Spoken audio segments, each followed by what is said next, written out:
Éxodo capítulo 19 es un capítulo que está antes del capítulo 20, o gran descubrimiento, ¿no es cierto? Sí, pero ¿por qué lo digo? Porque en Éxodo 20 se va a dar uno de los eventos más importantes del libro de Éxodo, ¿sí? Y también podríamos decir que se va a dar un evento muy importante en toda la Biblia, en Éxodo capítulo 20, ¿ya? Ya que en el capítulo 20 vamos a ver cómo es que Dios va a comenzar a revelar sus mandamientos a través de Moisés a este pueblo, ¿no? Dice va a haber fuego, trueno, la voz de Dios y todo eso se va a ver en Éxodo capítulo 20, ¿correcto? Pero como no es un evento cualquiera, no es un evento común definitivamente, eh, lo que sucede en el capítulo 19 tiene mucha importancia porque es un anticipo a lo que va a ocurrir en el 20, cómo es que Dios va a hablar a su pueblo de una manera audible, va a enviar también sus mandamientos, lo que lo conocen ustedes como los 10 mandamientos, pero no solo eso, sino una serie de leyes que va a hacer para su pueblo. Todo eso va a ocurrir en Éxodo capítulo 20, pero en el 19, antes de ello, vemos cómo es que el pueblo se tiene que preparar para eso, ¿sí? Hoy en día el Señor nos habla, y está escrita su palabra, nos habla a través de su palabra día a día, ¿no? Entonces, lo que para ellos fue un gran evento porque era toda una revelación de parte de Dios, para nosotros hoy en día la palabra ya está revelada, sus mandamientos, sus estatutos, sus preceptos, sus juicios, sus decretos, sus principios, su palabra ya ha sido revelada, ¿no es cierto? Y dice, toda escritura es inspirada por Dios y es útil. Amén. Pero entonces nosotros también tiene que haber de alguna manera, si para el pueblo de Israel hubo todo un anticipo, toda una preparación para poder escuchar los principios de Dios, no sé si te ha pasado a ti, tú dices, pastor dice que toda la palabra de Dios ha sido revelada en la Biblia, pero hay ocasiones en las que le escucho compartir al pastor o leo la Biblia y de pronto no entiendo nada, ¿no? O sea, y de pronto todos dicen, oh, pastor, o hermano, la palabra el día de hoy me ha hablado, pero hay ocasiones en las que tú dices, pareciera que a mí no me ha hablado, ¿no? O sea, entonces, ¿será porque de pronto la palabra ha perdido su eficacia? ¿Será porque de pronto la palabra ha perdido su poder? No. Muchas veces se dan ese tipo de cosas porque a lo mejor nuestro corazón no está preparado, ¿no? O a lo mejor nuestro corazón no está acudiendo a la palabra como debe de ser. Y es por eso que es importante el previo a la palabra, ¿no? El previo de acudir a la palabra. La actitud con la que yo acudo a la palabra de Dios es muy importante, ¿no? La actitud con la que atiendo el mensaje, la palabra de Dios, es muy importante, ¿correcto? Eh, Ahora, si yo estoy haciendo todo ello, déjame decirte que quizás no lo vas a entender todo, pero hay algo muy importante, pero el mensaje central va a quedar tarde o temprano, dice la palabra, no regresa vacía. A mí me encanta cuando de pronto la hermanita Raquel dice, al inicio pareciera que no entiendo, pero hay momentos en el que lo entiende y dice, el Señor me ha hablado tan claramente, ¿no? Entonces es porque está acudiendo con un corazón sincero, ¿no? Entonces el pueblo necesitaba entender esto, que había algo que el pueblo necesitaba recordar, necesitaba prepararse y necesitaba tener cuidado de ciertas cosas que Dios le va a decir justamente en este capítulo. Básicamente le va a decir tres cosas. Recuerda, prepárate y ten cuidado. Previo a la revelación de sus principios, de sus decretos. Lo mismo se puede aplicar hoy en día en la vida del cristiano. A veces nosotros nos es necesario recordar ciertas cosas que Dios ha hecho, que Dios ha prometido o que Dios está haciendo en nuestra vida.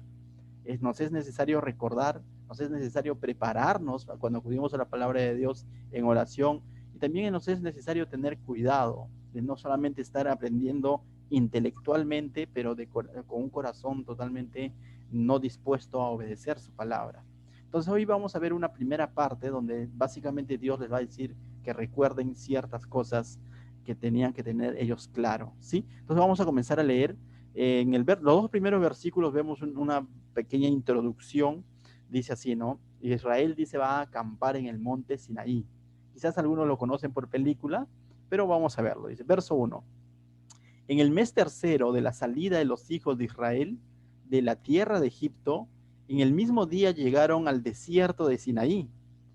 Había salido de Refidim y llegaron al desierto de Sinaí y acamparon en el desierto. y acampó allí Israel delante del monte. Muy bien, aquí nos dan ciertos datos, dice han ocurrido 3 meses de cuando ellos salieron de Egipto, ya han pasado 3 meses, y en esos 3 meses han pasado muchas cosas.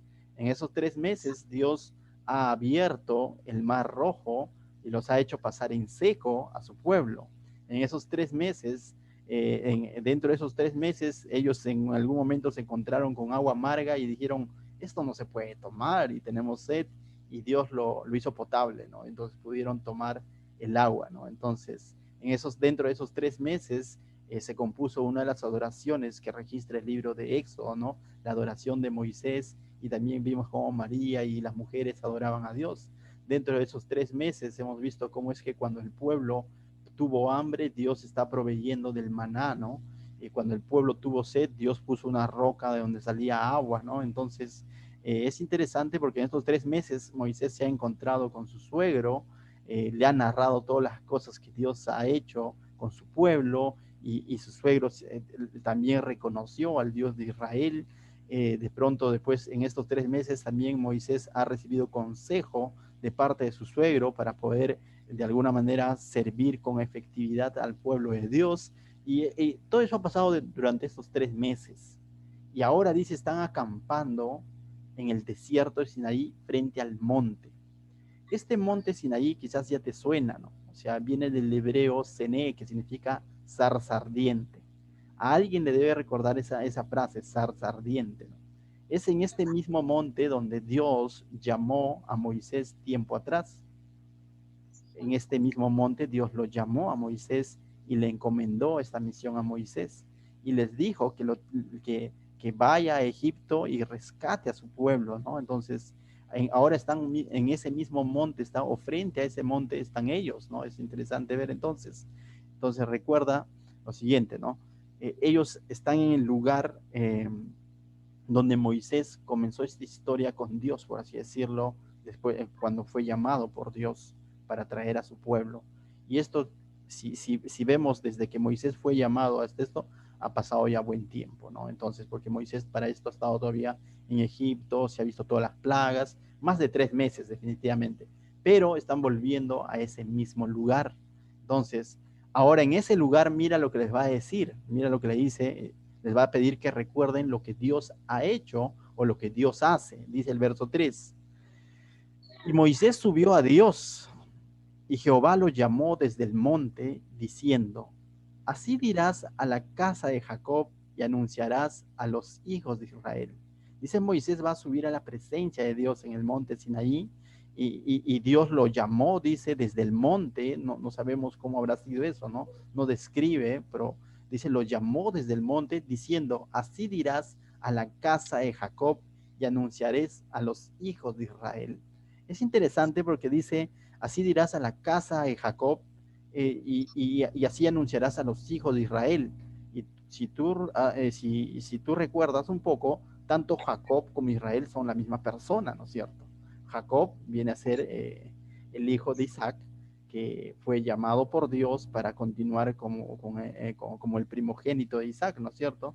Pero Jacob tiene un significado, ese significado es el engañador o el usurpador, ¿no?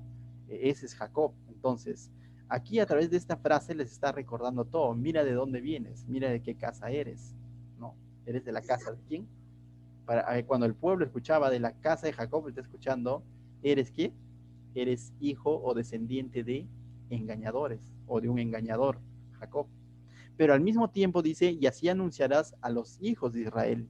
¿Y qué significa Israel? Gobernados por Dios. Entonces habla de que Dios tiene amor a pesar de tuvo amor por Jacob y lo convirtió en Israel, lo transformó en un hombre gobernado por Dios, y lo mismo está haciendo con su pueblo, lo mismo está haciendo con su pueblo.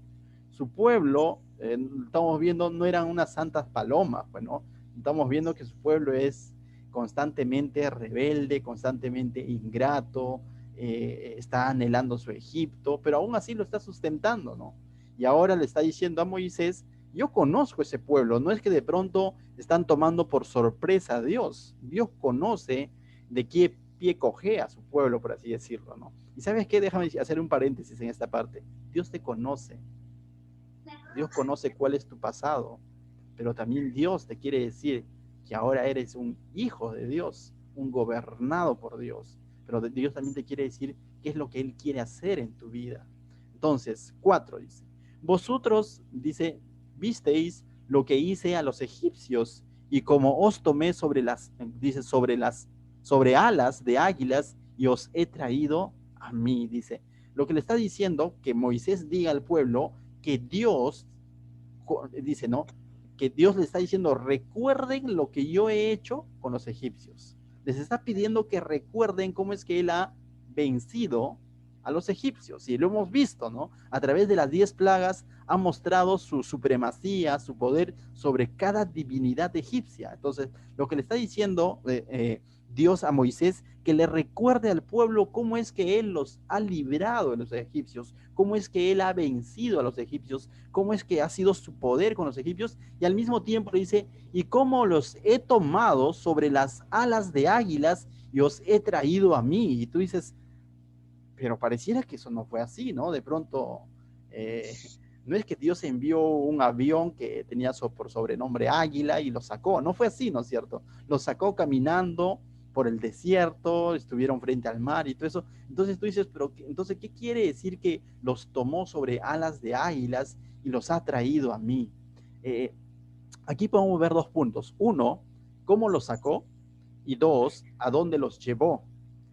1, ¿cómo los sacó? Definitivamente dice sobre alas de águila. Y tú dices un poquito de cómo es que un águila de pronto saca a sus, ¿cómo se le llama? A sus pichones o a sus crías, ¿no? ¿Cómo es que un águila saca de pronto del peligro o lo saca a la libertad a sus pichones?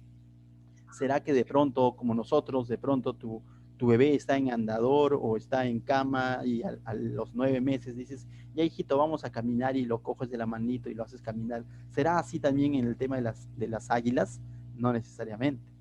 El tema de las águilas tiene otro método, como es que las águilas hace que de pronto sus pichones o sus crías puedan salir a la libertad, ¿no? A la libertad de ese nido cómodo, pero al mismo tiempo que representa una esclavitud, porque imagínate un águila pichón, bueno, en un nido está bien, pero un águila de 3 años de edad, imagínate en un nido, tremendo, picos, garras, todo, y sigue en el nido, ¿te imaginas?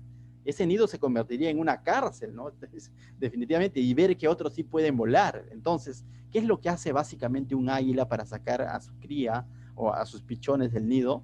Es interesante porque la Biblia también habla un poco de ciencias, ¿no? De ciencias naturales. Sofía quizás ya sabe la respuesta, pero mira lo que dice Deuteronomio capítulo 32, versos 10 y 11. Lo voy a leer, anótalo, haciendo referencia a este evento, dice. Deuteronomio capítulo 32, versos 10 y 11 dice, le halló en la tierra, dice, le halló en tierra de desierto y en yermo de horrible soledad. Lo trajo alrededor, lo instruyó, lo guardó como a la niña de su ojo. Como el águila que excita su nidada, revolotea sobre sus pollos, extiende sus alas, las toma y los lleva sobre sus plumas. Y aquí Deuteronomio también está dando una explicación cómo es que el águila también hace con sus polluelos. Básicamente lo que quiere decir es que cuando un águila quiere que su pichón, su cría, salga al mundo, por así decirlo, a libertad, lo que hace es remover el nido. Y cuando está removiendo el nido, si nosotros prejuzgamos, podríamos decir, qué mala águila, ¿no? O sea, ¿cómo va a remover el nido a su pichón? Qué mala que es. Pero ¿sabes qué? Es necesario. Porque cuando ya no hay nido, ¿qué es lo que tiene que hacer el pichón? Caer a lo mejor del árbol, de donde se encuentra, pero en el momento de caer va a salir ese instinto de águila y va a comenzar a ¿qué? A aletear, ¿no? Y va a comenzar a volar. Porque de lo contrario, nunca lo va a hacer. Por decisión propia, el águila no va a decir, a ver, yo quiero volar como mi papá o mi mamá. No. Es necesario que revolotee su nido. Y Dios, de alguna manera, sacó a su pueblo de Egipto de esta manera.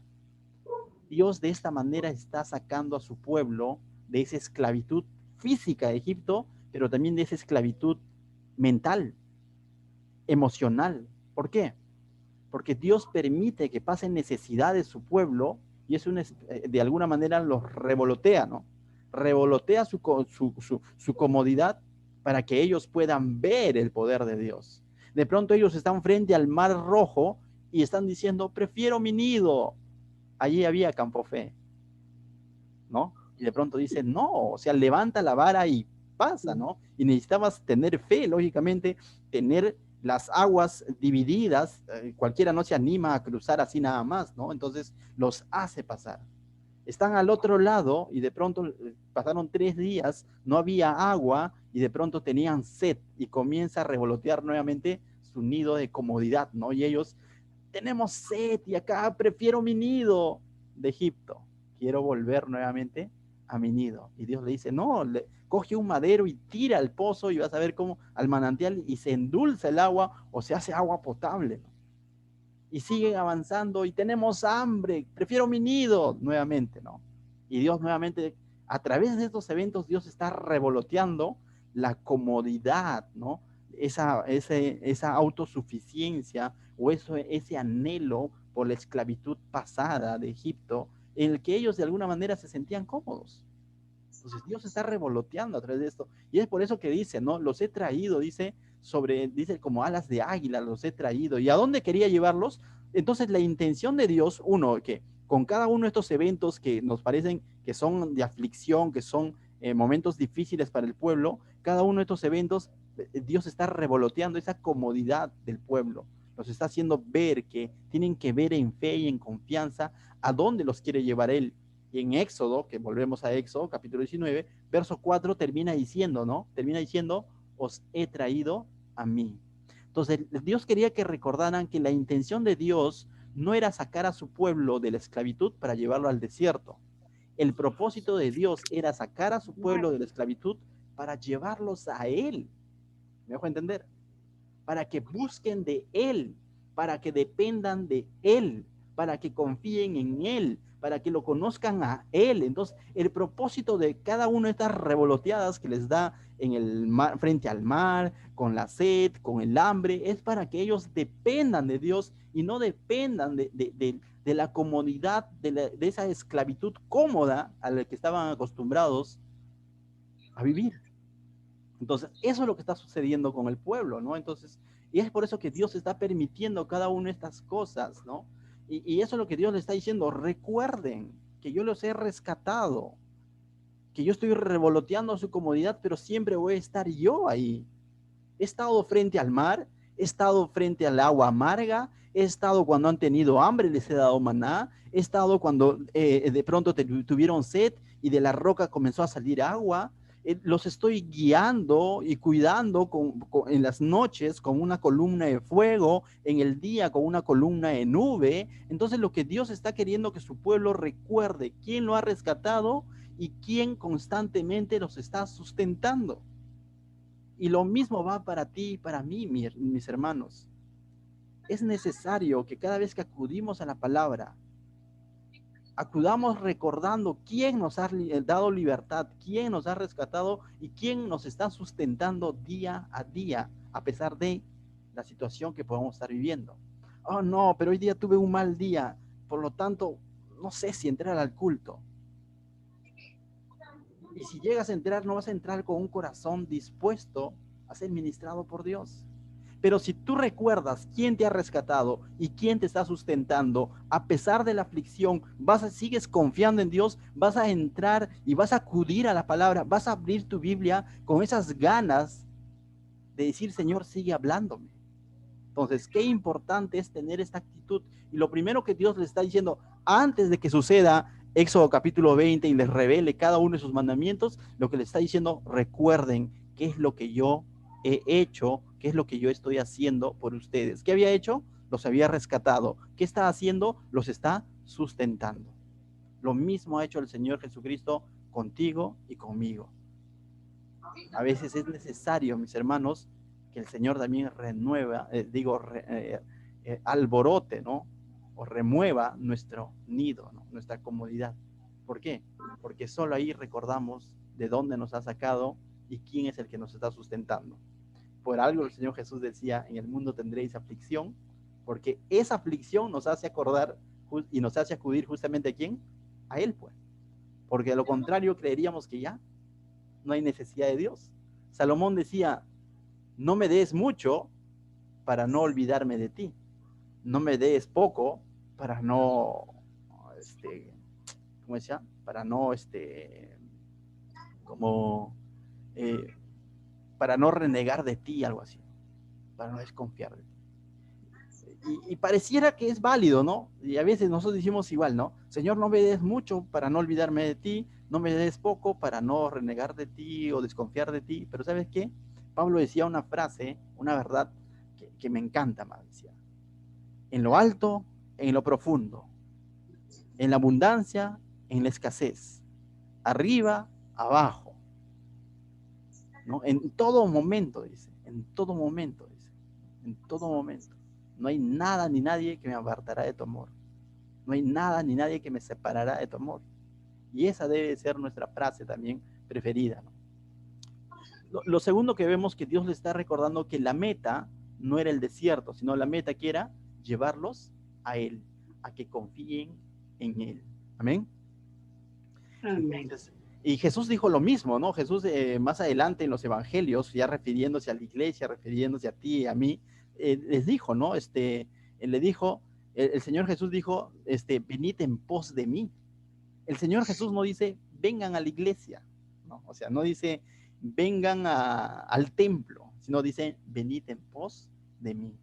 Entonces, nosotros cuando acudimos a la palabra, no estamos acudiendo a los sermones del pastor Anderson, no estamos acudiendo al local de la iglesia, no estamos acudiendo a nuestra pantalla. Ese es el medio nada más. Pero debemos entender que estamos acudiendo ¿a quién? A Jesús. Venid en pos de mí, ¿no? O sea, y eso es lo que hacemos, y eso es lo que estás haciendo noche tras noche cuando tú te conectas, estás viniendo en pos de Jesús. Entonces, cuando tu actitud es esa, cuando recuerdas quién te ha rescatado, quién te ha sustentado y a dónde tienes que ir, tu actitud frente a la palabra va a ser distinta y definitivamente vas a percibir cómo es que Dios te habla. Pero si nosotros de pronto venimos olvidando que es Dios el que nos ha rescatado, venimos olvidando que es Dios el que nos sustenta, venimos pensando que estamos acudiendo a una reunión de conversatorio donde no se va a hablar referente a Julio César, se va a hablar referente al COVID, no tendría sentido. Nuestras reuniones, el centro es ¿quién? El Señor Jesucristo. Venid en pos de mí. Lo mismo hizo con su pueblo. Dice, terminó diciendo en Éxodo capítulo 19, verso 4, os he traído a mí. El Señor estaba buscando una comunión plena con su pueblo, ¿sí? Pero entonces es necesario que recordemos estas tres cosas. Uno, que Él nos ha rescatado. Dios, que Él nos está, dos, que Él nos está cuidando. Tres, que debemos de acudir a Él. Pero ahora les va a recordar algo más, lo que Dios pide. Ahora es necesario, ¿qué es lo que Dios pide de parte de ellos? Es algo que ya les había pedido tiempo atrás, pero les va a decir, recuerden qué es lo que les pido, ¿no? Entonces, mira lo que dice verso 5. Ahora pues, es lo que va a decir Moisés al pueblo. Ahora pues, dice, si diereis oído a mi voz y guardaréis mi pacto, si guardas mi pacto, dice, vosotros seréis mi especial tesoro sobre todos los pueblos, porque mía es toda la tierra. Ahora lo que le está diciendo, recuerda algo. ¿Qué es lo que le está diciendo que recuerden? Que tienen que prestar oído a su voz, que tienen que prestar atención a su voz, ¿no? Y que guarden su pacto. Y eso es lo que muchas veces olvidamos, ¿no? Que cuando nosotros acudimos a la palabra, a la Biblia, no es tanto qué quiero leer hoy, sino qué me quiere decir Dios a mí. ¿Me hago entender? De pronto puedes abrir la Biblia pensando encontrar una frase bonita que de pronto te diga que te va a dar un carro, ¿no? O que hoy vas a encontrar tu idónea. Y no la vas a encontrar, ¿no? O sea, me refiero no a la idónea, sino no vas a encontrar eso en la Biblia. Entonces, cuando acudes a la Biblia, acudes a la palabra de Dios, no está tanto en qué es lo que yo quiero escuchar, sino que entender que el Señor, tengo que prestar oído a su voz, a lo que Él me quiere decir. Dice, ahora pues, si diereis oído a mi voz y guardáis mi pacto, dice, y guardas mi pacto, dos cosas, que presten atención a su voz y que guarden su pacto y que valoren la promesa que Dios les ha hecho de su presencia, que Él estará con ellos en la noche, en el día, y que Él los iba a guiar hasta la tierra prometida, los iba a bendecir. Todo eso era parte de su pacto, pero el pueblo constantemente olvidaba esto, ¿sí o no? ¿O no? Esto es lo que olvidaba. ¿Por qué? Porque cuando decía, quiero volver a Egipto, lo que se está haciendo es olvidarse del pacto y segundo, no está oyendo la voz de Dios. En algún momento están diciendo, gloria a Dios, aleluya. Vienen los problemas, se remueve el nido y de pronto nuevamente quieren volver a su Egipto. Y eso es lo que ocurre. Y muchas veces también puede ocurrir en la vida de un cristiano. Entonces es necesario prestar atención a la voz de Dios, a lo que Él nos quiere decir, no a lo que queremos escuchar. Y de segundo, entender, valorar, atesorar su pacto, su promesa. El Señor Jesús dijo lo mismo prácticamente, lo mismo que aquí Dios está diciendo a través de Moisés a su pueblo, lo mismo dijo el Señor Jesús para nosotros. Juan 15 dice, verso 7, dice así, si permanecéis en mí, si permaneces en mí, y mis palabras permanecen en vosotros, dice, pedid todo lo que queréis y os será hecho. Dos cosas. El Señor Jesús está pidiendo que permanezcamos en Él y que su palabra permanezca en nosotros. Pastor, no es lo mismo. Permanecer en Él es permanecer confiando en Él. Es permanecer en Él significa tener a Él como el centro de nuestra vida. Permanecer en Él es confiar plenamente en Él, mantener una comunión plena del día a día con Él, no solamente de domingo, no solamente los días a las 9 de la noche, sino durante todo el día. Permanecer es permanecer, ¿no es cierto? Es tener una relación íntima con Él, una comunión íntima con el Señor Jesús. Eso es permanecer en Él. Y al mismo tiempo dice que su palabra permanezca en nosotros. ¿Y de qué manera su palabra permanece en nosotros? Santiago dice bien claro que no solamente debemos ser oidores, sino hacedores de su palabra. Cuando venimos practicando y obedeciendo su palabra en el día a día. No solamente lo tenemos en teoría, en la mente, sino que en el día a día lo venimos aplicando a nuestra vida. Dos cosas que Dios está pidiendo a través de Moisés para su pueblo, que también el Señor Jesucristo pidió para nosotros. Que permanezcamos en Él y que su palabra permanezca en nosotros. Y el verso 10 de Juan 15 dice, si guardas mis mandamientos, permaneces en mi amor, así como yo he guardado los mandamientos de mi Padre y permanezco en su amor. Entonces dice, si guardas mis mandamientos. Y la palabra guardar significa atesorar, practicar su palabra, practicar sus mandamientos, ¿correcto? Entonces eso se llama obediencia. Pero recuerda, cuando Dios le está hablando a Israel diciendo que presten oído a su voz, que guarden su pacto, dime, ¿lo está haciendo en Egipto o lo está haciendo cuando ya les ha dado libertad? Les está diciendo cuando ya los ha hecho libres, ¿te das cuenta? Es algo que Dios los está pidiendo que hagan cuando ya han sido hechos libres. Cuando Jesús dijo Juan 15, se lo está diciendo a sus discípulos, a aquellos que ya lo conocían, a aquellos a quienes Él les había dado libertad, a aquellos que ya son salvos. Cuando Dios te dice que guardes su palabra y que permanezcas en Él, es porque ya eres libre. Entonces, lo que tú vas a hacer es, tu obediencia es el resultado de tu libertad o salvación. No es al revés. No dice, si guardas mi palabra, si permaneces en mí, entonces serás salvo. No es así. Sino porque ya eres salvo, el Señor te pide obediencia y confianza plena en Él. ¿Me dejo entender? ¿Cuántos somos salvos aquí? Levantamos nuestras manitos. Entonces, para ti es esta palabra. La libertad no es consecuencia de la obediencia. pero la obediencia es una evidencia de la libertad en Cristo. Si realmente eres salvo por fe, por gracia del Señor Jesucristo, entonces seamos obedientes. A eso Santiago le decía que la fe sin obras es muerta. Santiago decía que no solamente debemos ser oidores, sino hacedores. Entonces el Señor está recordando a su pueblo que tienen que obedecer, confiar en su palabra. Le está recordando a su pueblo que permanezcan en el pacto, en la promesa, creyendo en es necesario que el pueblo recuerde esto. Y vamos a ver más adelante cómo reacciona el pueblo. Pero era necesario que el pueblo sepa esto antes de escuchar los mandamientos. ¿Sabes por qué? Porque si no, van a escuchar los mandamientos y se van a espantar, ¿no? Los mandamientos no fueron traídos a los amalecitas. Los mandamientos no fueron traídos, no fueron para los egipcios. Fue para su pueblo. Pero su pueblo necesita recordar esto.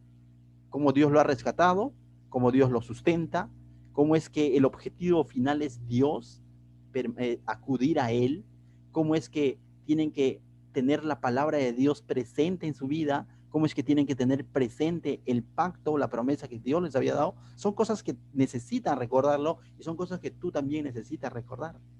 De lo contrario, lees la Biblia y dices, muy pesado, no pasa nada, eso no lo cumplo, ni a balas, dice, no paso, dice. Eso lo puede decir el incrédulo, ¿sí o no? El incrédulo abre la Biblia y dice, si te ofenden una mejilla, da la otra mejilla. No, paso, ¿qué es eso? Porque es incrédulo. Pero tú eres hijo de Dios. Tú sabes lo que Cristo ha hecho por ti. Tú sabes que mientras a Él lo crucificaban, Él decía, perdónalos porque no saben lo que hacen, porque te amó a ti. Entonces, de tal manera que cuando lees textos como esos, donde demanden tu humildad, demanden tu obediencia, demanden tu mansedumbre, vas a decirle, si mi Señor lo hizo, ¿quién soy yo para decir, no lo voy a hacer? ¿Te das cuenta? Entonces, es necesario que recuerdes, como que recuerdes en conclusión, es necesario que recuerdes que eres un hijo de Dios, llamado a la obediencia. Y mira, ¿qué más les va a decir? Les va a decir en el verso 5, la segunda parte, también les va a recordar qué es lo que Dios le ofrece a su pueblo. Mira, dice, qué bendición trae Dios sobre su pueblo, dice. Vosotros seréis, dice, mi especial tesoro sobre todos los pueblos. Y de pronto alguien me dijo, ¿Dios tiene preferidos? Según este pasaje dice que van a ser su especial tesoro. Y eso no significa que los otros pueblos no sean valiosos para Dios o que Dios no los ame. Dios ama a la humanidad. Amén. Dios amó a la humanidad, ama a la humanidad. Pero si su pueblo hace todas estas cosas, porque ha entendido el amor de Dios, no porque tienen un mérito, sino han entendido el amor de Dios, la fidelidad de Dios, el sustento de Dios, el rescate de Dios, y tienen presente este pacto, les dice, seréis mi especial tesoro. Lo mismo ocurre con nosotros. Por ahí alguien dice que somos la niña de sus ojos. Somos hechura suya en Cristo Jesús, Señor nuestro. Hechura suya, ¿sabe qué significa? Esa frase que está en Éxodo capítulo 2, en Efesios 2:10. Hechura suya significa poema de Dios. ¿Y qué es poema de Dios? ¿Sabes qué es? Obra maestra de Dios. Tú y yo, estamos en Cristo, somos una obra maestra de Dios en Cristo Jesús. Ahora, la obra maestra no es por el barro que es tan bueno que cogió el alfarero. La obra maestra es porque el alfarero es Dios, porque tú eres barro, por así decirlo. ¿Me dejo entender? ¿Quién lo hace obra maestra? El maestro. ¿Quién lo hace hechura suya? El maestro. ¿Quién lo hace especial tesoro? Dios. No es porque había mérito en el pueblo, porque nosotros conocemos el pueblo, estamos estudiando Éxodo verso a verso. Ya nos basta 18 capítulos para concluir cómo era ese pueblo. Entonces, cuando dice mi especial tesoro, no es porque de pronto eran más talentosos que los egipcios, que los amalecitas, no, sino es porque Él los amó, Él los rescató y Él los está haciendo su especial tesoro. Es decir, esto habla de que vas a tener una comunión plena con ellos, una comunión especial con su pueblo.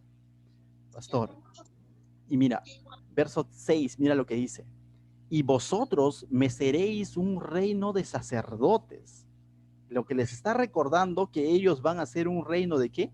De sacerdotes y gente santa. ¿Y qué es reino de sacerdotes? ¿Sabes cuál era la función de un sacerdote? Luego justamente les va a decir todas esas funciones ahora cuando les revele los mandamientos y todo lo demás.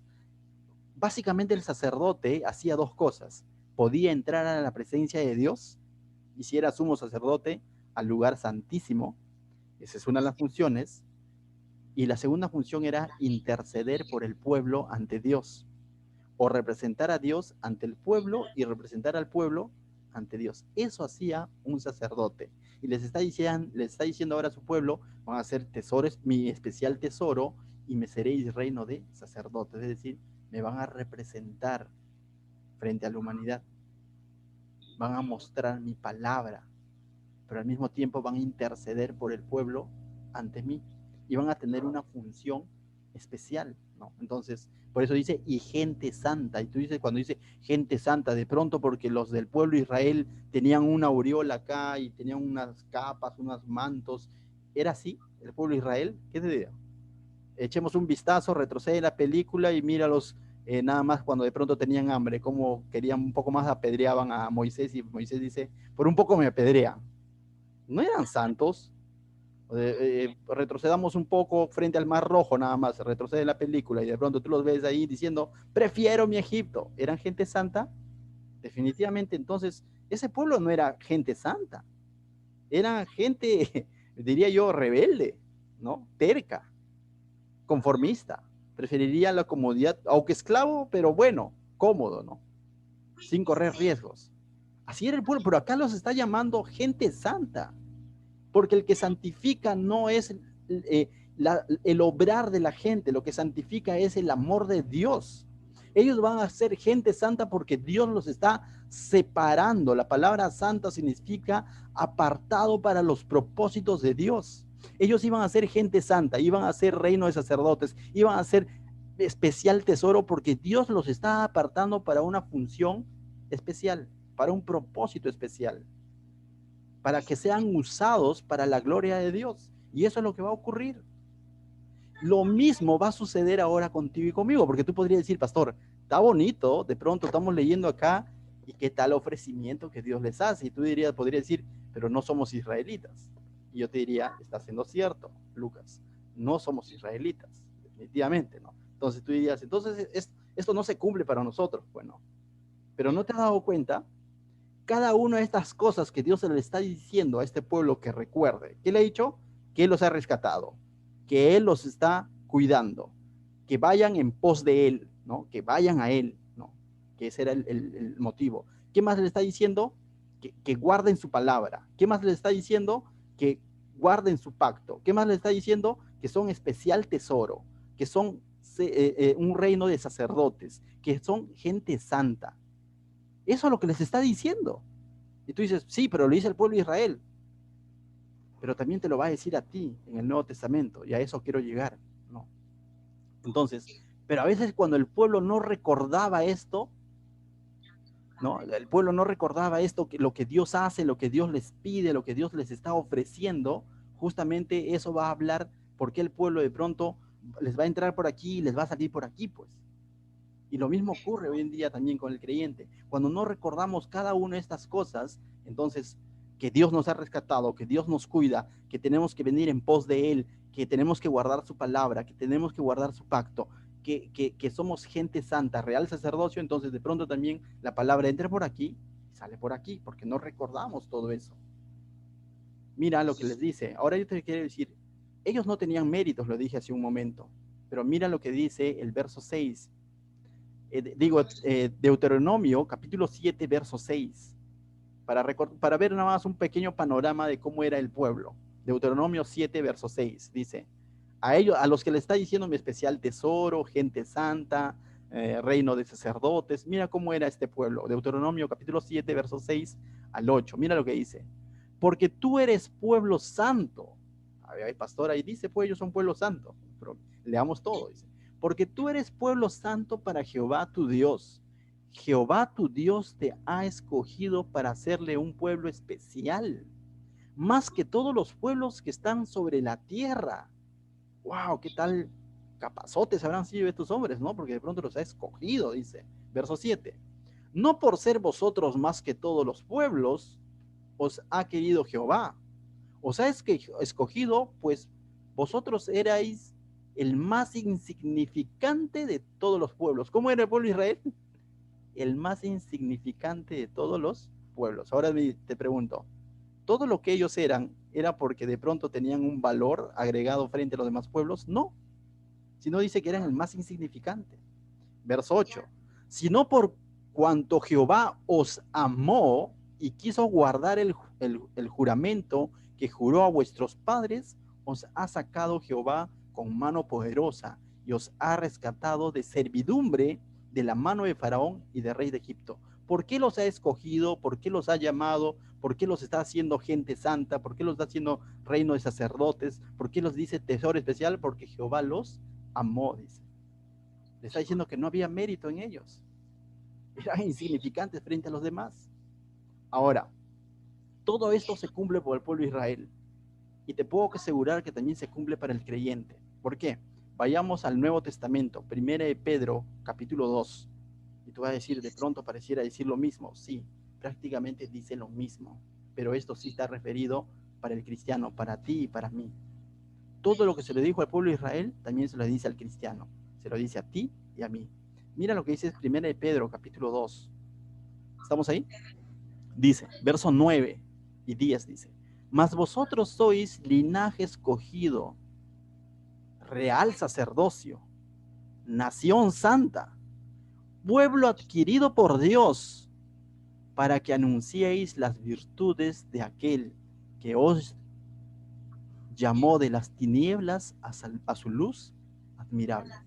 Lo mismo ha ocurrido contigo y conmigo. La única diferencia, ¿sabes qué es? Que para ellos era un Egipto físico, para nosotros era un Egipto espiritual. El mundo que nos tenía cómodos, pero esclavos. Y el Señor tuvo que remover, como dijo Alex por allí, hacer un terremoto en nuestro corazón para que vayamos en pos de Él y confiemos en Él. Y Él se muestre en medio de nuestra debilidad y Él nos rescate y ahora nos cuide y ahora nos diga, guarda mi palabra, cree en mi pacto, en mi promesa. Y te está diciendo esta noche que tú eres linaje escogido, real sacerdocio, nación santa, pueblo adquirido por Dios. ¿Para qué? Para anunciar las virtudes de aquel. Entonces hemos sido separados por Dios de este mundo.